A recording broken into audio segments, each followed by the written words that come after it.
Hi అండి, అందరికీ నమస్కారం. Welcome to cook with Swarna YouTube channel. ఈరోజు మనం చాలా టేస్టీగా, చాలా హెల్తీగా ఉండే ఒక సింపుల్ బ్రేక్ఫాస్ట్ రెసిపీ చేసుకోబోతున్నాం. అదే అండి అటుకులు ఉప్మా లేదా పోహా రెసిపీ. ఈ రెసిపీని పిల్లల నుండి పెద్దల వరకు అందరూ ఎంతో ఇష్టంగా తింటారు. ఉదయం బ్రేక్ఫాస్ట్కైనా, సాయంత్రం స్నాక్కైనా సరిగ్గా సరిపోతుంది. ఒక్కసారి ఇలా చేసి చూస్తే మళ్ళీ మళ్ళీ చేసుకోవాలనిపిస్తుంది. అంత రుచిగా ఉంటుంది. ఇంకా ఆలస్యం చేయకుండా మనం ప్రాసెస్ స్టార్ట్ చేద్దామా?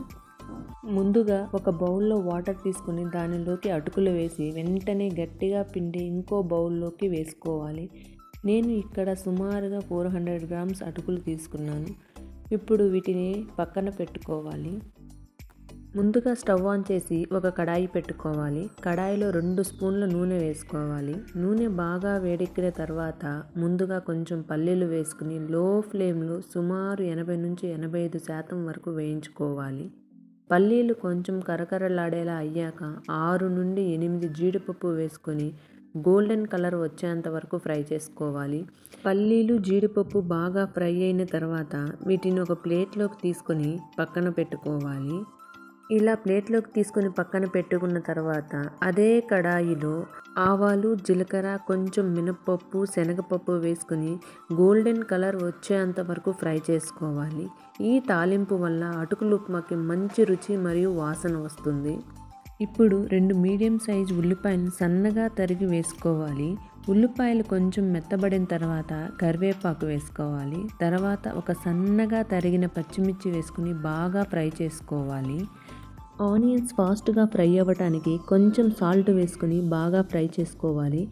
ఇప్పుడు ముందుగా సన్నగా తరిగి పెట్టుకున్న క్యారెట్, బీన్స్ వేసుకుని మధ్యస్థ మంటపై సుమారు 80% ఉడికేలా వేయించుకోవాలి.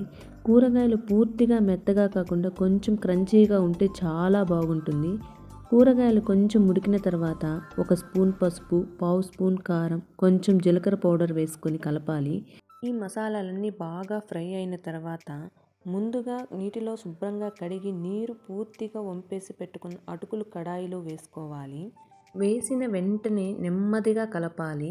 ఎక్కువగా కలిపితే అటుకులు ముద్దలా అవుతాయి కాబట్టి జాగ్రత్తగా కలపాలి. ఇప్పుడు రుచికి సరిపడా ఉప్పు వేసుకొని మళ్ళీ బాగా కలపాలి. 2 నిమిషాల పాటు లో ఫ్లేమ్లో నెమ్మదిగా కలుపుకుంటే అన్ని రుచులు బాగా కలిసిపోతాయి. ఇప్పుడు ముందుగా వేయించి పెట్టుకున్న పల్లీలు, జీడిపప్పు వేసుకుని మళ్ళీ కలపాలి. నేను ఇవి ముందే వేయలేదు, ఎందుకంటే ముందే వేస్తే కొంచెం మెత్తబడిపోతాయి, కరకరలాడవు. చివర్లో వేస్తే తినేటప్పుడు చాలా బాగుంటాయి. కొంచెం నిమ్మరసం స్క్వీజ్ చేసుకోవాలి. నిమ్మరసం వేసిన తర్వాత ఒక ఫ్రెష్ టేస్ట్ వస్తుంది. చివరగా కొత్తిమీర వేసుకొని 1 నిమిషం పాటు కలిపి స్టవ్ ఆఫ్ చేసుకోవాలి. అంతే అండి, ఎంతో రుచికరంగా, ఎంతో హెల్తీగా ఉండే అటుకులు ఉప్మా రెడీ అయిపోతుంది. మీరు కూడా ఇంట్లో ఇలా చేసి చూడండి. వీడియో నచ్చితే లైక్ చేయండి, షేర్ చేయండి. ఇంకా మన కుక్ విత్ స్వర్ణ ఛానల్ని సబ్స్క్రైబ్ చేయడం మర్చిపోవద్దు.